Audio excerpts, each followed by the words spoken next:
Supernatural Season 15, Episode 7, Last Call.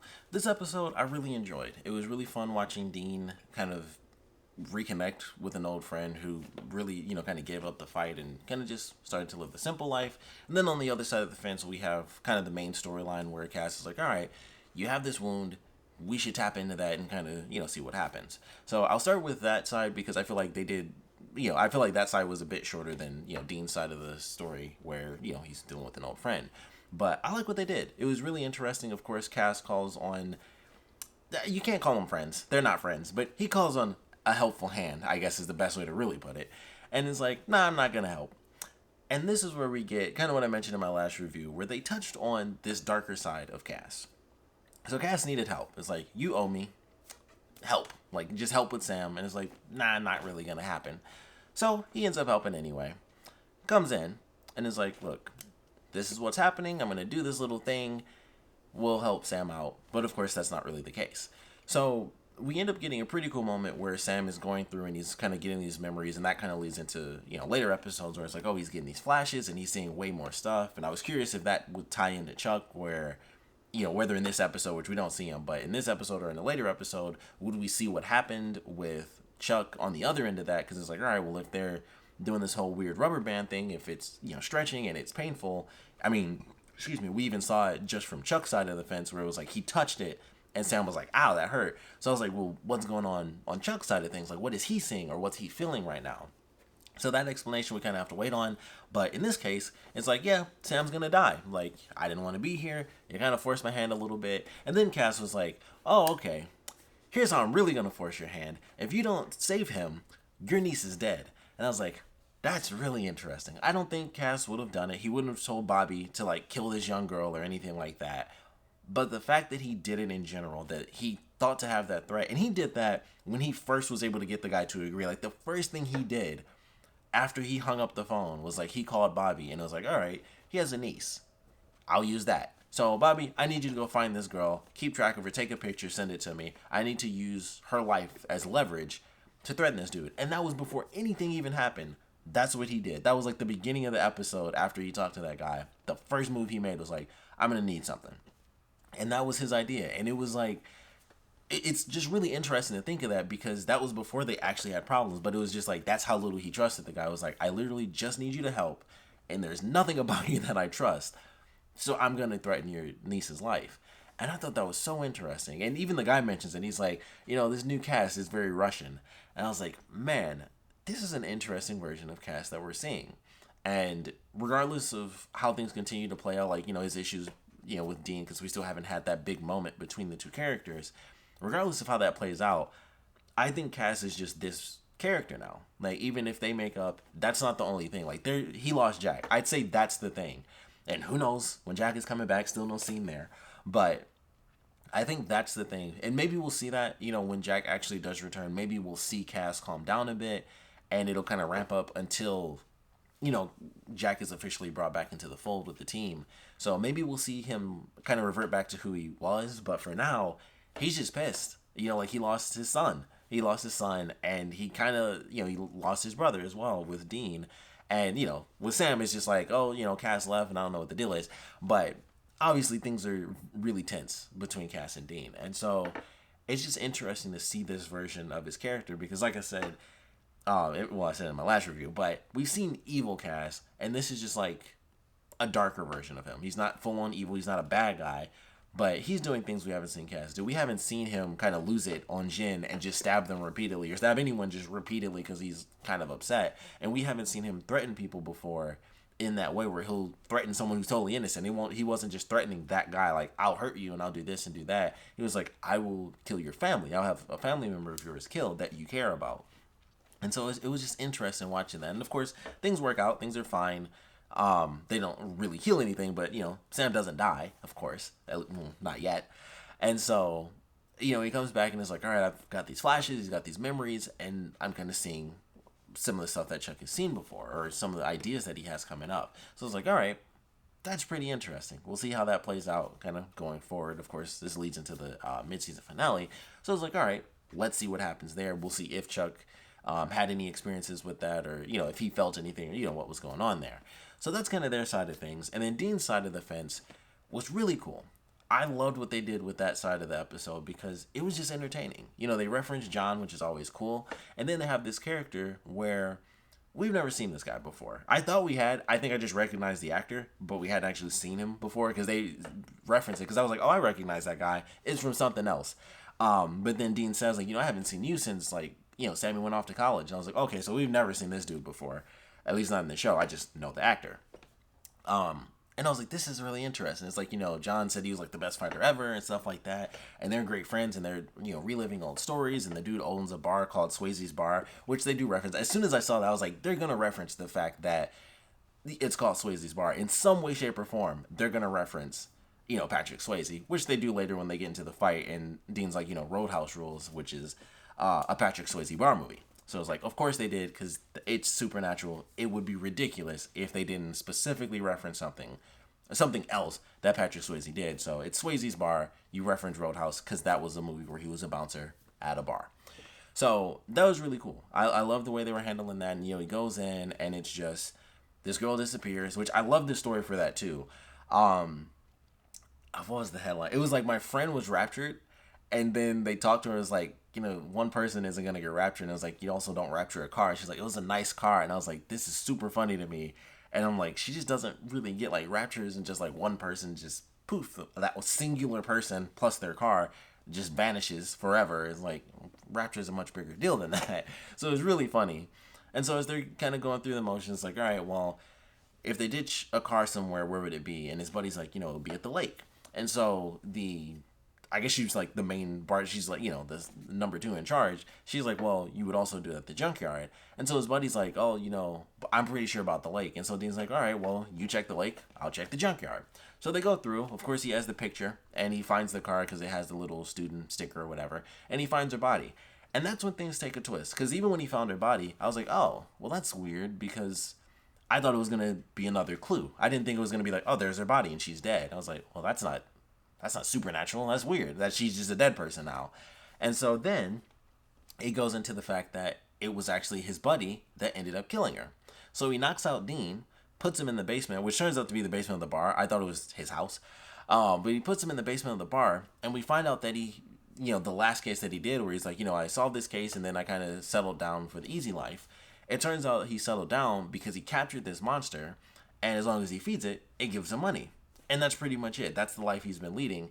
And Dean's like, what? It just takes a few innocent lives. And his buddy's just like, whatever. It doesn't even matter. And so they get into this whole, they get into a bar fight because, of course, Dean totally kills the monster because the monster wasn't really the monster of the week. It was his friend. So he kills the monster, and then they go through this shootout, like mini shootout scene, and then they fight.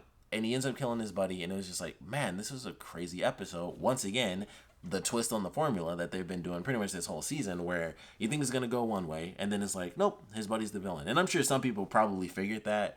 I just didn't think that was the case. Honestly, I thought it was going to be the even more classic route, which is, oh, I'm going to join you on this case. Well, he's effing dead. That was the first thing I thought. As soon as he was like, well, I'll join you on what you're doing, I'm like, you're joining to die. That's exactly what I thought was going to happen. They're going to work on this case. His buddy who left the life, 24 years ago, is going to join him one last time, and he's going to die. It's like, that's it. That's what normally happens. And across the board, it's not just a supernatural thing. That's just across the board. I'll join you for one last mission, or a movie based on someone's last mission with the mafia, or the last day is like, that classic thing. That was 2 weeks from retirement. He was already in retirement, and he came out of it. You always die. That's what I thought was going to, and technically he did.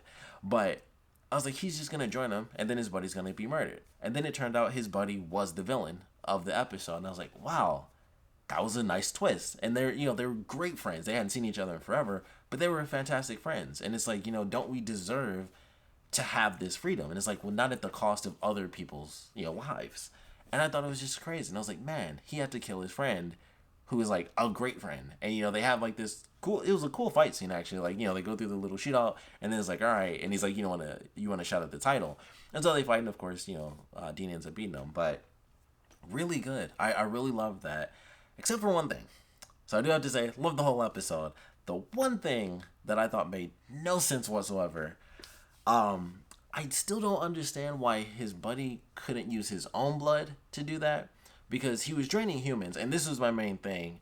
As I was watching the episode, I was like, okay, so he went through, he kidnapped this woman. They go through the whole deal. She's disappeared. There's an article about it. Dean finds the article. He goes to town.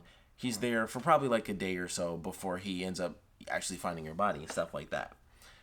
And all that time, the creature didn't need more blood. So why couldn't the buddy have just like every day just been like, all right, here's some of my blood, like make blood packets or something like that, or put blood in a bucket, something dumb. I don't know. And just feed the monster that way. I was like, why would he need to keep killing more people when he has enough? Seemingly, he has more than enough blood, because it wasn't like he was just funneling the blood in. It was on a little dripper, like drips of blood were coming out. I was like, if that's the case, you could easily do that on your own. Like, you could do like 1 pack a day of blood. You'd have enough. You could do it like as soon as you wake up, or you could do it at any time. You could do it within a 24-hour time span. You wouldn't take that much blood out of your body. Like, you wouldn't lose that much if you only did it once a day for 20, within literally 24 hours. You'd have enough blood, seemingly, based on what they show, where it was like, it's just dripping blood. But it's like, he wasn't doing that every day. Because if you do that, that person dies within the day or so. So they're dripping blood. They're going to die within those 24 hours, because if it's literally consistent, you're not going to live that long. I doubt he was feeding those people. So they, like, he even mentioned, like, after a while you just pass out. So I'm like, within 12 hours, like, it wouldn't even take a full day. Within 12 hours, those drips of blood, that would kill you, because you're losing all your blood in your body. Like, it doesn't take that much to really pass out. And if it's literally just, he hooks you up and then just leaves you until you're drained, that's super fast. So that was the one thing in the whole episode where I was like, this doesn't make sense that he needs to keep killing people, because he could literally do it with his own blood and just be like, here's a blood packet. He puts the little tube in, turns the thing on, and lets the blood drop. And then it's like, all right, you've got your little blood pack for the day. And then the next day you do it. And it was weird to me, because I was like, the time frame of it, because clearly no one else died. Because it would be different if someone else died in the episode. But the time span between this girl disappeared, they wrote an article about it, and then Dean going there, that had to have been at least that had to have been 3 days. At the very least. You could even say 2 days. Even if it was 2 days. She disappeared that night. Her friend goes to tell the story, and then maybe the very next day they write that article, which I highly doubt they did. So she dies that night. The next night, the news articles, they get in everything. That second morning is when they would probably write that article and have it up online and stuff like that. So full 24 hours, she's been gone. They don't reference anyone else having been killed or kidnapped or anything like that. Dean gets there. Like I said, he got there at night, and then he doesn't even do the search until the next day. So he probably drove starting during the day, got there at night. If he saw the article the day it was posted, he didn't go and find her body until the day after that. I'm pretty sure the dude could have just used blood packets, and he would have been totally fine. He could have used his own blood, and it would have been totally simple. Just do it like way up here. I mean, well, you need to find a vein, but I don't know. Wear long sleeve shirts. I don't know, but just drain his own blood. That was literally the one thing where I was just like, if it could survive the couple of days after he killed this girl, and then put Dean in there, he didn't need that much blood then, because you strain it for that long, and then you find another person to kill. It's like, you could just do it yourself. That was my thing. That was literally my one thing for the whole episode. I was like, that didn't work for me. It was just weird. It was too much of a time span. If he kidnapped someone else and it was just like, man, the disappearances are so common, it would be different. But it was just weird how much, like, the clear time difference between her being kidnapped and then Dean being put in. It's just like, I don't know. This is really odd. There's too much time. Other than that, love the episode. They sing the Dukes of Hazzard song. I don't know the actual name of that song. I don't think anyone really does. So that was pretty cool. That was an interesting moment. But I did love the episode. I will say, regardless of that weird thing, because once you find like one thing, like, that's literally the only complaint, so I have to harp on it because it was a weird time-based thing. I still love the episode, but I really wanted to talk about that because I was like, that just doesn't fit. Like, just time-wise, it doesn't make sense, because clearly it wasn't that urgent that would be the case. And even if, I mean, I could be wrong because I've never drained anyone's blood, but I would assume it takes, I assume it doesn't take 24 hours or 48 hours. even if you're doing it little drops at a time, I still don't think you're gonna live for that long. I still think 12 hours straight, you're dead. Like, because your blood is just constantly coming out. Even if it's in drips, it's still 12 straight hours of drips. Like, you can only give blood so much. You know, they only let you do it like twice. And I don't know exactly how big, a packet is, but if you can only do that twice, then definitely 12 hours is like, I think 12 hours is even stretching it, even if, like I said, the dripping. But my one gripe. I would love to know your thoughts on that, but that's literally my one gripe. I love the rest of the episode. I thought it was actually phenomenal. Probably my second favorite. Now that I think about it, it's probably my second favorite of the season so far. My favorite currently being the mid-season premiere, but I'd say this is probably my second favorite episode of the season so far. I really loved it. But we'd love to know your thoughts on this episode as a whole, so please put your comments down in the comment section below. Let me know your favorite parts about it, your least favorite parts about it. I did mention wanting to know what your thoughts were on my little gripe for the episode, but as far as the actual episode as a whole, my main thing is, what do you guys think is going to end up happening from the weird tethering deal between Sam and Chuck? Like, is there going to be some repercussions, stuff like that? Even though this review is coming out super old, I would love to know what you guys thought about it when it initially happened. What were your predictions at the time before seeing, what may or may not come to pass? So I would love to know what your initial thoughts were on that and how it might have affected the storyline. And like I said, I do want to know your thoughts on the episode as a whole. So please put your comments down in the comment section below. And of course, thanks for watching.